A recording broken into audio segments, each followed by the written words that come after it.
ಹರಿ ಓಂ. ಎಲ್ಲರಿಗೂ ನಮಸ್ತೆ. ನಾನು ಗುಜ್ಜೆರಾಯ, ಸ್ವಲ್ಪ ಬೆಳೆದಿರುವ ಗುಜ್ಜೆರಾಯ. ಈಗ ನಾನು ನಿಮಗೆ ಪಲ್ಯ ಮಾಡಲಿಕ್ಕೆ, ಹಾಗೆ ನಿಮಗೆ ರೊಟ್ಟಿ ಮಾಡಲಿಕ್ಕೆ, ಹಾಗೆ ನಿಮಗಿನ್ನು ಇದ್ರಲ್ಲಿ ನನ್ನಲ್ಲಿ ಯಾವ ರೀತಿಯ ಸ್ಪೆಷಲ್ ರೆಸಿಪಿ ಮಾಡ್ತೀರಾ ನಿಮಗೆ ಬಿಟ್ಟಿರೋದು. ಅಂತೂ ನಾನಿವಾಗ ಪಲ್ಯ, ರೊಟ್ಟಿ ಹಾಗೆ ಪೋಡಿ ಅಂದ್ರೆ ಪಕೋಟ ಮಾಡಲಿಕ್ಕೆ ಎಲ್ಲ ತುಂಬಾ ಚೆನ್ನಾಗಿರ್ತೀನಿ. ನೋಡಿ, ಇವಾಗ ನನ್ನನ್ನ ನೀವು ಕೊಯ್ದಿಲ್ಲ ಅಂದ್ರೆ ನಾನು ಸ್ವಲ್ಪ ಬಿಡ್ತೀನಿ. ಆಮೇಲೆ ನನ್ನ ಸೊಳ್ಳೆ ತೆಗೆದ್ಬಿಟ್ಟು ಪಲ್ಯ ಮಾಡಬೇಕಾಗುತ್ತೆ. ಆನಂತರ ನನ್ನನ್ನ ಹಪ್ಪಳ ಮಾಡ್ಬೋದು ನಿಮಗೆ.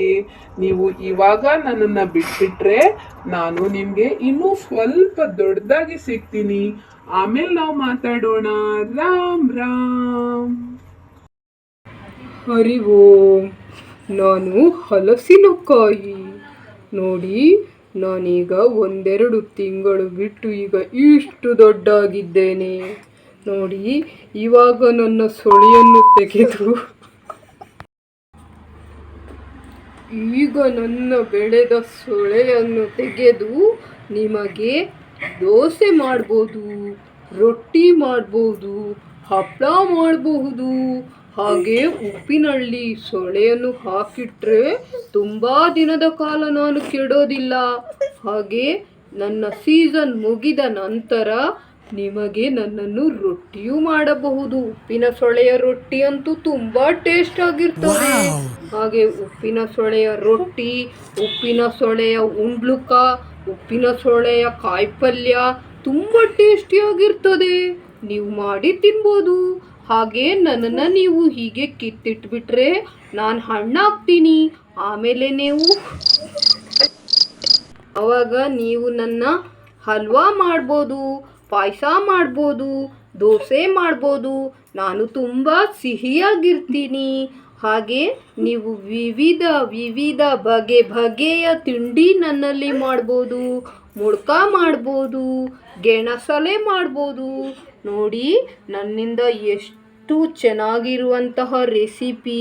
ಹಾಗೆ ನನ್ನೊಳಗಿರುವಂತಹ ಬೀಜ ಇದೆಯಲ್ಲ, ಹಲಸಿನ ಹಣ್ಣಿನ ಬೀಜ, ಇದರಿಂದಲೂ ಅಷ್ಟೇ ವಿಧ ವಿಧದ ರೊಟ್ಟಿ, ದೋಸೆ, ಪಾಯಸ, ಪಲ್ಯ, ಸಾಂಬಾರ್. ನಾನು ಯಾವುದಕ್ಕೆ ಕಮ್ಮಿ? ನೋಡಿ, ಎಷ್ಟು ಬೇಕಾದರೂ ನಾನು ವಿಧ ವಿಧದ ತಿಂಡಿಯಲ್ಲಿ ಬಗೆಯ ರುಚಿಯಲ್ಲಿ ಭಾಗಿಯಾಗ್ತೀನಿ. ನನ್ನನ್ನು ಮರಿಬೇಡಿ. ನಾನು ಪುಕ್ಕಟೆಯಾಗಿ ಸಿಗ್ತೇನೆ ಅಂತೇಳಿ ನನ್ನನ್ನು ಹಾಳು ಮಾಡಬೇಡಿ. ನನ್ನನ್ನು ಉಪಯೋಗಿಸ್ಕೊಳ್ಳಿ. ನನ್ನಲ್ಲಿ ಯಾವುದೇ ತರಹದ ವಿಷಕಾರಿಯಾದಂಥ ಮದ್ದು ನನಗೆ ಸಿಂಪಡಿಸದೆ ನ್ಯಾಚುರಲ್ ಆಗಿ ನಾನು ಬೆಳೆದು, ನೋಡಿ, ದಷ್ಟಪುಷ್ಟವಾಗಿ ಬೆಳೆದು ಯಾವುದೇ ಹುಳ ಹುಪ್ಪಟೆಗಳು ಹೊಕ್ಕದಂತೆ ಮುಳ್ಳಿನ ಚರ್ಮವನ್ನು ಹೊದ್ದು ಎಷ್ಟು ಸೇಫ್ಟಿಯಾಗಿದ್ದೇನೆ ಅಲ್ವಾ? ನೀವು ನನ್ನನ್ನು ಹಾಳು ಮಾಡಬೇಡಿ.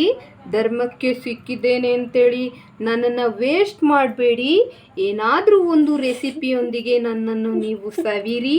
ನನ್ನ ರುಚಿಯಾದ ಬಗೆಯಾದ ಸವಿ ತಿಂಡಿಗಳನ್ನು ನಿಮ್ಮ ಫ್ರೆಂಡ್ಸ್ಗಳಿಗೂ ಶೇರ್ ಮಾಡಿ. ಈಗ ನೋಡಿ, ನಾನು ನಿಮ್ಮ ಫ್ರೆಂಡ್ ಆಗಿದ್ದೇನೆ. Thank you. ರಾಮ್ ರಾಮ್.